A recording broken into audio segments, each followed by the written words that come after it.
ધનતેરસની આ 6 ખાસ વાતો. 1. ધનતેરસ ધન્વંતરી ત્રયોદશી અથવા ધન ત્રયોદશી એ દિવાળી પહેલા ઉજવાતો મહત્વપૂર્ણ તહેવાર છે. આ દિવસે સ્વાસ્થ્યના દેવતા ધન્વંતરી, મૃત્યુના સ્વામી યમ, વાસ્તવિક સંપત્તિના અધિપતિ દેવી લક્ષ્મી અને સંપત્તિના સ્વામી અને દેવતાઓના ખજાનચી કુબેરની પૂજા કરવામાં આવે છે. 2. આ તહેવાર ઉજવવા પાછળની માન્યતા એ છે કે દેવી લક્ષ્મીનું આહ્વાન કરતા પહેલા સ્વાસ્થ્ય પ્રાપ્ત કરવા અને યમને પ્રસન્ન કરવા માટે કાર્યોની શુદ્ધિ ખૂબ જ મહત્વપૂર્ણ છે. કુબેર પણ આસુરી વૃત્તિઓને દૂર કરનાર દેવ છે. ધનતેરસની મહાનતા. ધનતેરસના દિવસે ભગવાન ધન્વંતરીની પૂજા કરવાથી સ્વાસ્થ્ય અને સુખાકારી મળે છે, જ્યારે ભગવાન કુબેરની પૂજા કરવાથી ધન અને સંપત્તિ મળે છે. ધનતેરસનો તહેવાર ઘરમાં સુખ સમૃદ્ધિના આગમનનો તહેવાર છે. આ દિવસે ઘરના મુખ્ય દ્વાર પર યમ દીપક પ્રગટાવવાની પણ પરંપરા છે. એવું માનવામાં આવે છે કે આમ કરવાથી યમરાજ અકાળ મૃત્યુથી રક્ષણ આપે છે. ઇચ્છિત વરદાન મેળવવા માતા લક્ષ્મી અને ભગવાન વિષ્ણુની પૌરાણિક કથા સાંભળો. એક સમયે ભગવાન વિષ્ણુ નશ્વર વિશ્વની મુલાકાતે આવી રહ્યા હતા, ત્યારે દેવી લક્ષ્મીએ પણ તેમને તેમની સાથે લઈ જવા વિનંતી કરી. વિષ્ણુજીએ કહ્યું, જો તમે હું જે કહું તેનું પાલન કરો તો ચાલો. લક્ષ્મીજીએ સ્વીકાર્યું અને ભગવાન વિષ્ણુ લક્ષ્મીજી સાથે પૃથ્વી પર આવ્યા. થોડા સમય પછી ભગવાન વિષ્ણુએ એક જગ્યાએ લક્ષ્મીને કહ્યું, હું આવું ત્યાં સુધી તું અહીં જ રહેજે. હું દક્ષિણ તરફ જાઉં છું, તું મારી પાછળ ન આવીશ. વિષ્ણુજીના ગયા પછી લક્ષ્મીજી આતુર થયા કે દક્ષિણ દિશામાં એવું શું છે જે તેમના માટે નિષિદ્ધ છે અને ભગવાન પોતે શા માટે દક્ષિણ દિશામાં ગયા તે ચોક્કસ રહસ્ય છે. લક્ષ્મીજી પોતાની જાત પર કાબૂ ન રાખી શક્યા. ભગવાન વિષ્ણુ જે તરફ ગયા હતા એ તરફ માતા લક્ષ્મી પણ તેમની પાછળ ગયા. થોડા અંતરે સરસવનું ખેતર દેખાતું હતું. તેને જોઈ તેઓ ખૂબ જ આનંદિત ને ખુશખુશાલ થયા. લક્ષ્મીજી ત્યાં ગયા.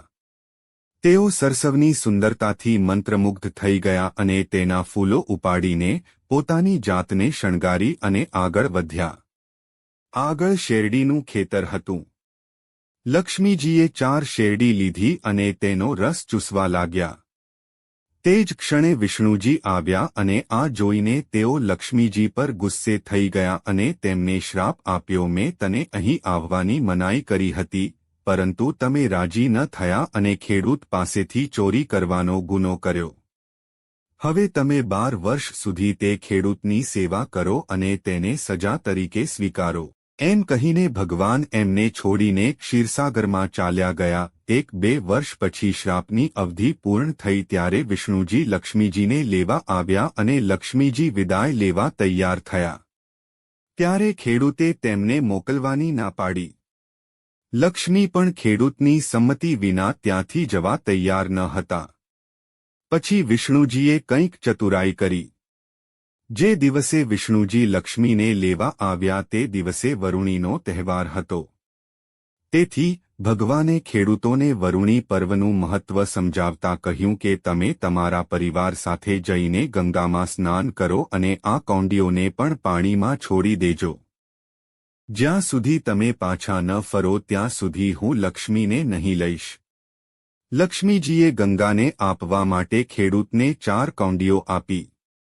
ખેડૂતે પણ એવું જ કર્યું. તેઓ અને તેમનો પરિવાર ગંગામાં સ્નાન કરવા ગયા હતા. જેવી તેણે કૌંડીઓને ગંગામાં ફેંકી કે તરત જ ગંગાજી 4 હાથ સાથે બહાર આવ્યા અને તે કૌંડીઓને લઈ ગયા. ત્યારે ખેડૂતને આશ્ચર્ય થયું કે તે દેવી છે. ત્યારે ખેડૂતે ગંગાજીને પૂછ્યું, હે માતા, આ 4 હાથ કોના છે? ગંગાજીએ કહ્યું, હે ખેડૂત, એ 4 હાથ મારા હતા. તમે જે કૌડીઓ આપી છે તે કોની ભેટ છે?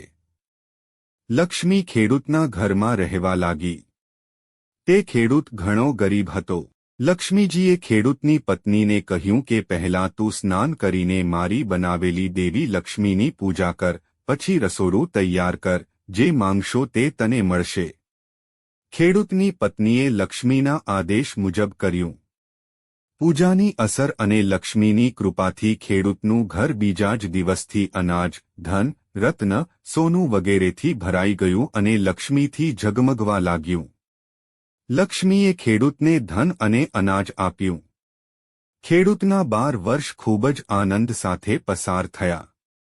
રાત્રે ઘીનો દીવો પ્રગટાવો અને સાંજે મારી પૂજા કરો અને તાંબાના ભંડારમાં પૈસા ભરીને મારા માટે રાખો, હું તે ભંડારમાં રહીશ.